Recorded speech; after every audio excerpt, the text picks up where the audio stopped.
Yeah, specific cases. All right, let's go ahead and finish up our last topic in this chapter. Let's see. You share.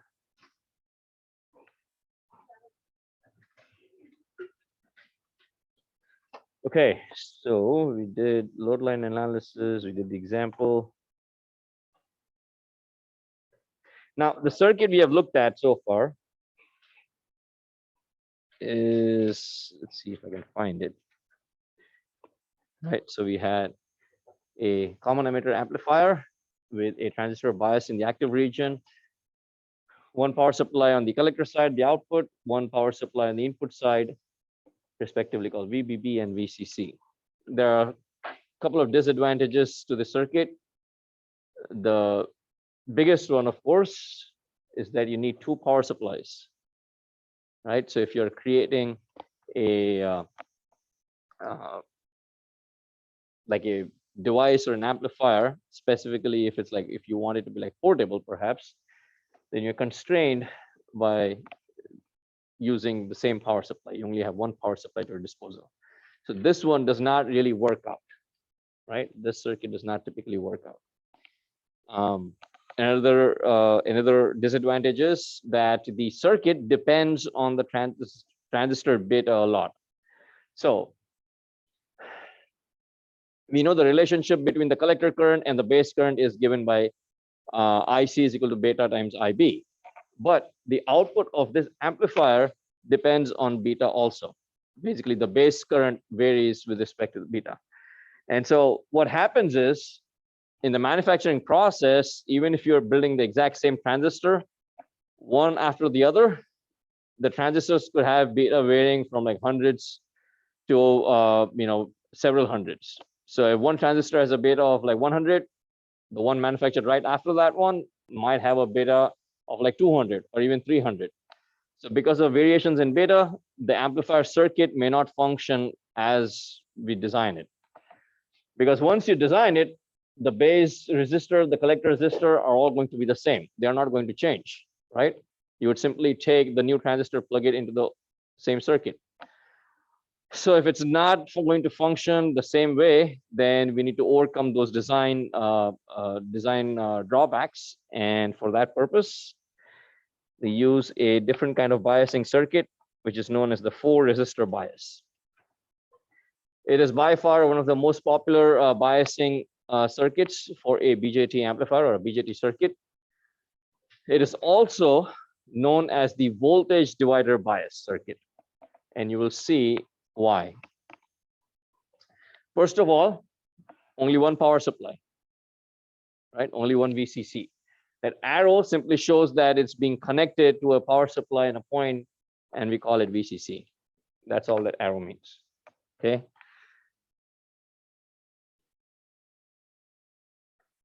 So single supply, and it's connected to both the input and the output.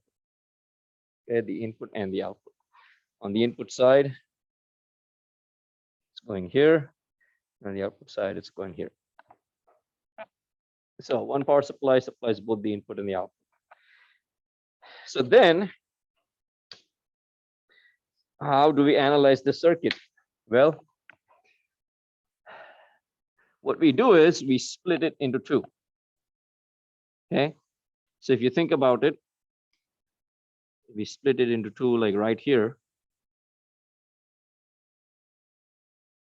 We can say you're applying plus VCC and ground between these 2 points.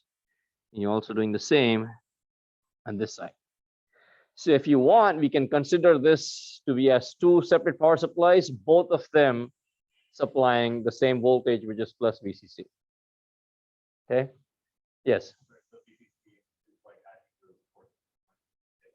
Is the same value. Just for the purposes of analysis, we are saying that it's two separate, but it's actually the same component. This is also the way how most electronic devices work. Like, so if you think about your laptop chargers, your laptop charger, more likely than not, is supplying 19 volts, somewhere between 18 and 20 volts. most laptop adapters will supply 19 volts. Okay, so 19 volts DC, one coming into your laptop, and then it splits up into multiple different voltages depending on where the need is. So your CPU might require 3.3 volts. USB ports, standard spec requires 5 volts. Okay, so your GPU might require a higher voltage. So depending on what is required, you split it up. So it's kind of the same thing. You have plus VCC coming in. This VCC could be 5 volts, could be 10 volts, could be 15, could be 20. But depending on what we need at the base, we will choose the values of R1 and R2 to give us that value. Okay, so VCC would be fixed. So you analyze it by dividing the input and the output side separately. So this is the input side, this is the output side. And what we're going to do is we're going to find, what do you think we're going to find? When you have a large circuit, and you reduce it down to one single voltage source and a single resistance, what are we trying to find? Thevenin. We're trying to find the Thevenin equivalent circuit as seen by the base of the transistor.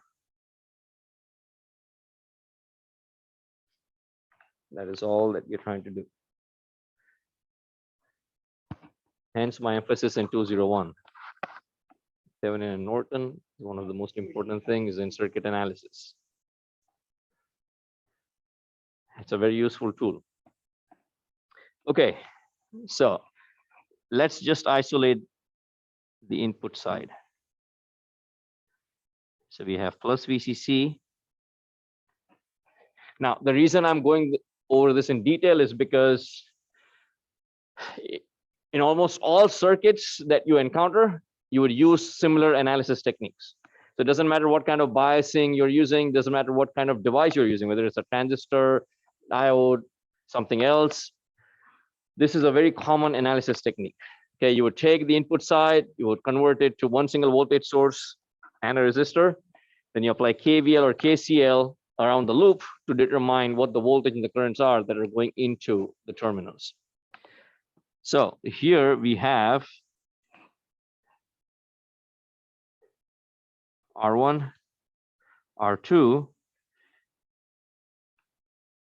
and I want to find the Thevenin equivalent circuit between these 2 points. Let me call them A and B on the left, A and B. As seen by the base of the BJT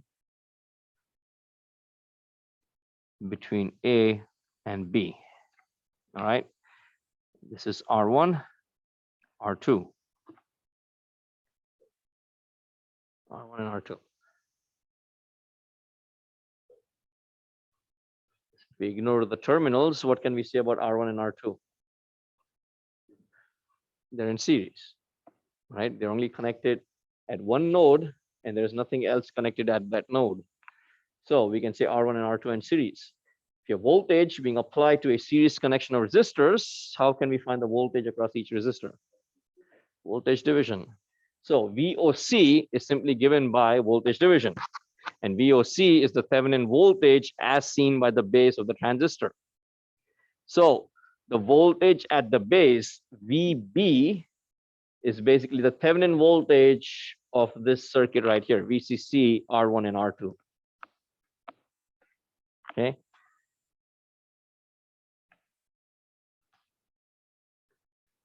VOC is simply VCC. Oh, this is VCC times R2 over REQ, which is R1 and R2. Oh, why is this? Does that make sense? And then we want to find RTH, the Thevenin resistance is going into the base. So the Thevenin resistance, what do we need to do? We reduce our sources to 0. To reduce our sources to 0, what do we do with the current source? Current source. Open. voltage source is a short. So to find RTH, short this out.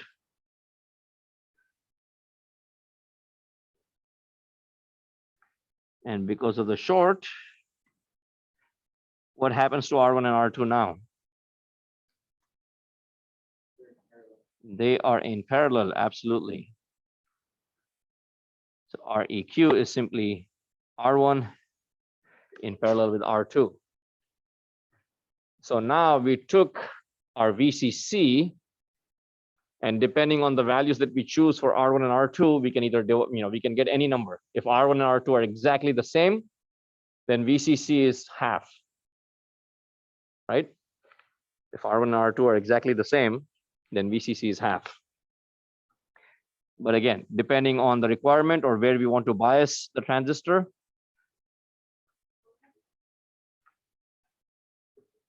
so this is R1 times R2 divided by R1 plus R2. And thus we get one single resistor. We can convert the input side plus minus VCC R1, R2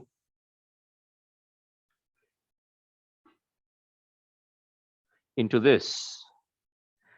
So we have one voltage source, one resistor, and this goes into the base. And thus we obtained this. So VTH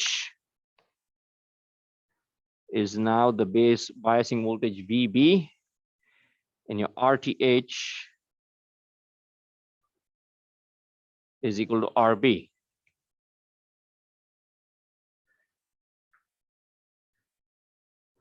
So we reduce the circuit, we obtain one single base voltage, one single resistor.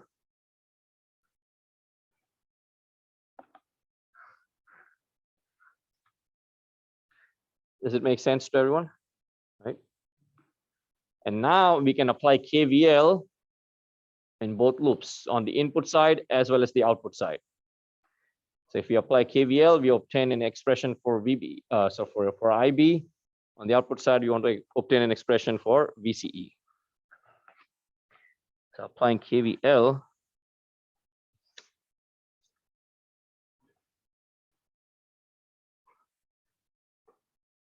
input side,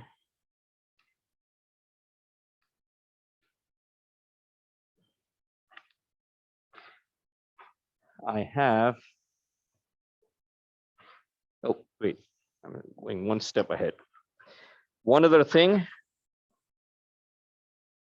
is representing, are we good here? All right. We can represent the transistor, let's say battery and a current source or a dependent current source.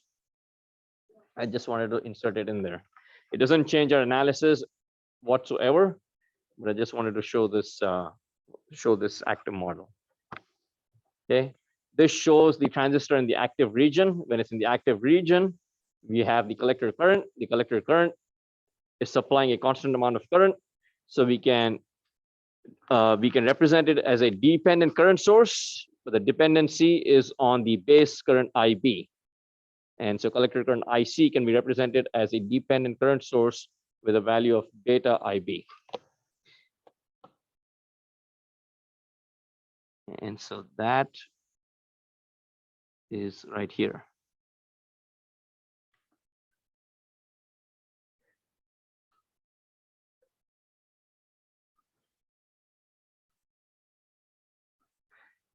There are many different kinds of models that we can use for BJTs, transistors, but depending on the circuit, depending on the analysis we want to perform, we can pick and choose which model we want to use.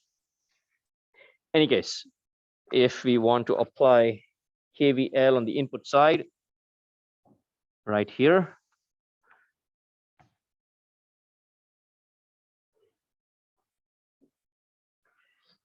we can write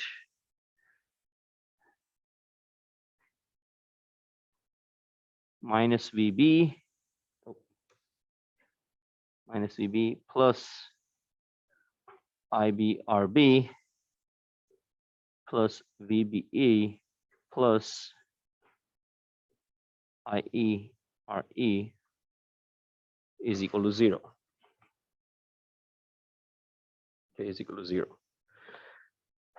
Now, what we actually want is the equation for IB, right? The base current IB.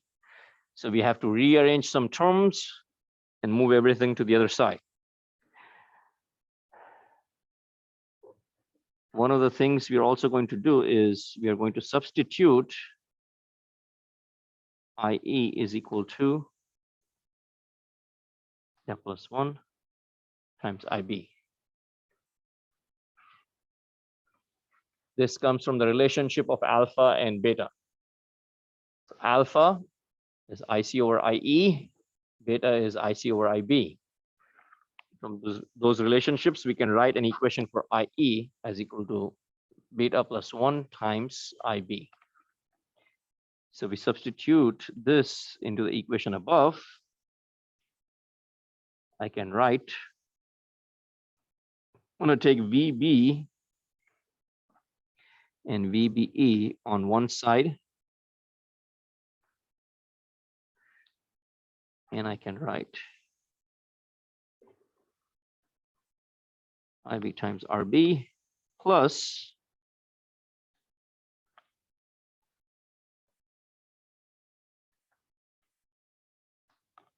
RE. Take it out. And I can write VB minus VBE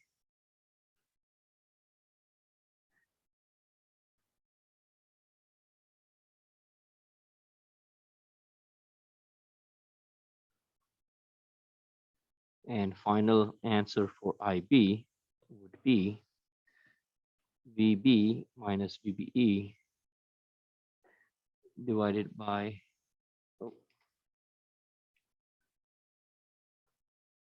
RB plus beta plus 1 times RE.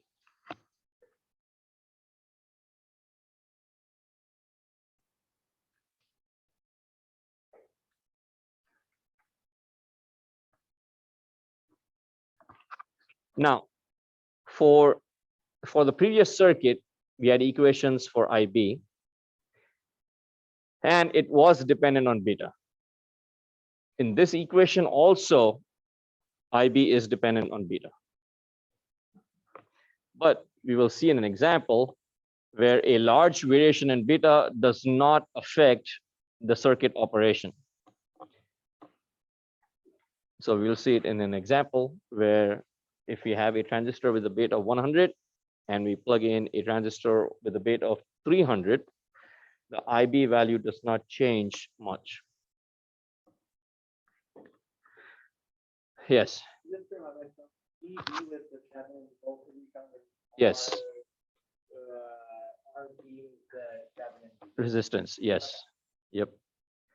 And RB simply is R1 parallel R2. Okay, let's go to the output side. Output side is rather straightforward. We only have 1, 2, 3 voltages, right?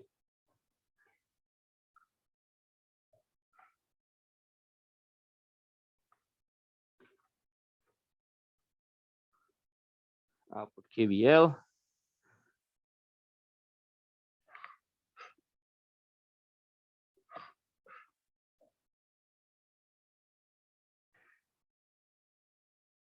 VCC minus ICRC minus IE times RE. So we want the voltage right here across that current source. That's on the unknown output, right? 3 voltage drops, VCC, ICRC, and IERE. This is supplying all of the energy in that output loop. So the voltages have to be I mean, all these three voltages have to add up to VCC. So VCC minus the voltage drop here and the voltage drop across RE has to give us VCE. It's a very similar expression to the previous one.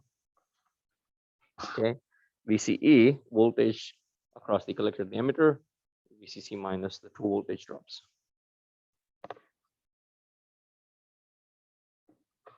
Let's see, how much time do I have? 3 minutes left. Ooh. Okay, any questions so far? Yes.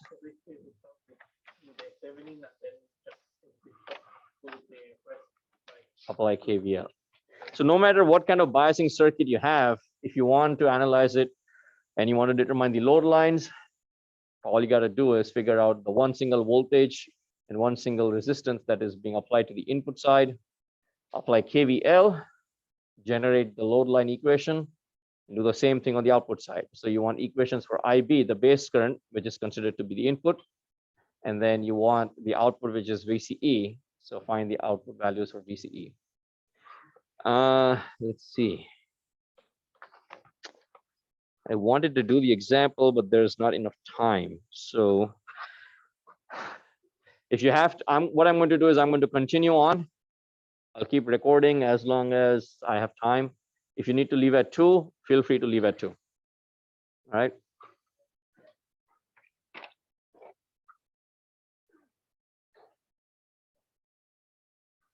So we have this circuit where we have resistors R1, R2 given to us as 10 kilo ohm and 5 kilo ohm, and RC and RE are equal 1 kilo ohm each.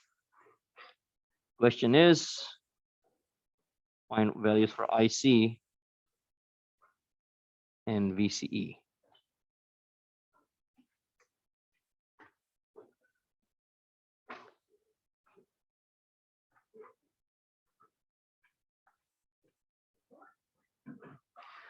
Okay. Beta is given as 100 and beta is also given as 300. So two different transistors. VBE is given as 0.7 volts. First thing to do, find RB, which is R1 parallel R2. And R1 parallel R2 gives you 5K in parallel with 10K. So 5,000 times 10,000 divided by 15,000. This comes out to be, now there's a reason I'm not writing kilo ohms, because if I write kilo ohms, typically what you would do is you would do 3.33 kilo ohms to answer, well, at the end turns out to be a little bit off. So whenever I have a situation like this or a number like this, I tend to write out the entire number rather than use a unit prefix. And VB would be VCC times R2, which is 5,000 divided by 15,000. So rather straightforward, 5 volts. Okay, VB is 5 volts. Now, from this point on, simple plug and solve pretty much. Values for IB, I'm going to get or obtain from the standard expression.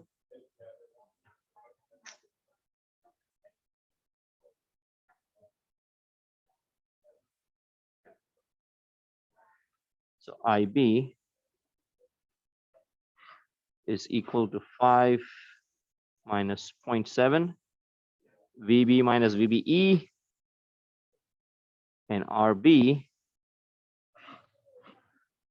plus beta plus 1 times RE, which is 1,000 ohms. This comes out to be approximately 41.2 microamps. Now, if beta was 300, this is beta is equal to 100. If beta is equal to 300, then IB comes out to be 14.1 microamps. So quite a large difference, but you will see on the output side, it is not that big of a difference. Yeah, so IB changes a lot. VC, IC and VCE don't. Now IC is beta times IB. So for beta is equal to 100, IC is equal to 4.12 milliamps. And for beta is equal to 300, IC is equal to 4.24. So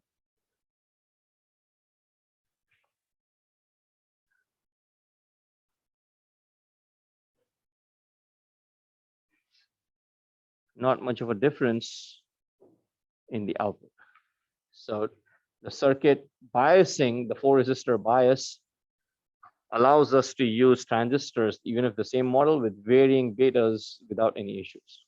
Well, there are minor, of course, differences, but for the most part, it does not change a lot.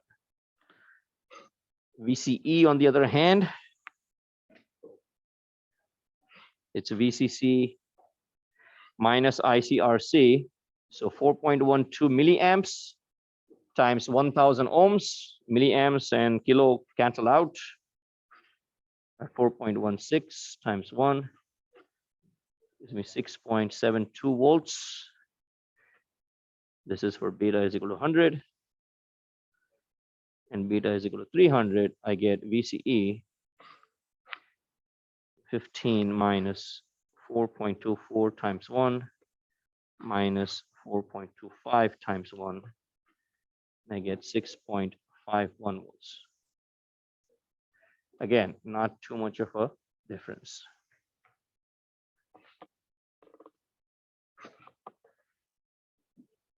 Okay, sorry we were rushed a little bit at the end. I will post the video as soon as I get back to my office and it becomes available. If you have any questions, I'll be in my office this afternoon. Yes. Oh, pre-lab video. Yes. So let me work on that as soon as I get back to my office. All right.